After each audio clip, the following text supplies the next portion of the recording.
Takže ahojte ľudia, vítajte na mojom treťom videu na mojom kanáli. Chcela by som vám v tomto videu ukázať všetky moje squishiky, či sa to týka tabasquishy alebo iných. Mám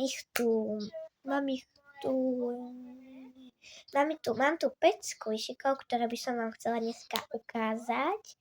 A ako prvý squishy bude tabasquishy. Je to veľká laba, veľmi príjemná, mám ju veľmi rada. Je to veľmi veľká labka a proste ju mám veľmi rada. Ako druhý squishy je Angel. Kto nepozná, je to dobrá kamarátka Stitcha. Tiež ju mám veľmi rada. Ako tretí squishy je vyrobený iPhone. Hej. Ako štvrtý iPhone. Prepáčte, ľudia, som zapomínala.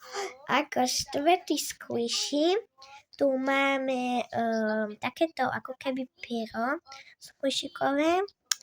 Je to úplne squishy. Mám to veľmi rada.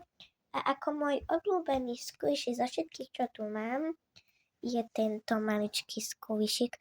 Je to veľmi praktické do ruky, veľmi lepkavé a proste mám to veľmi rada. A dá sa kúpiť na Šine, či v Číňanovi do 2 eur. Takisto aj Angel. Toto pero sa dá kúpiť v hoci kde papierníctve, maximálne do 3 do 5 eur a toto sa dá ľahko vyrobiť, môžem vám na budúce ukázať aj návod. Tak ahojte ľudia, ďakujem, dúfam, že sa vám toto video páčilo a prosím, zdieľajte tento kanál a dávajte odbery, ahojte.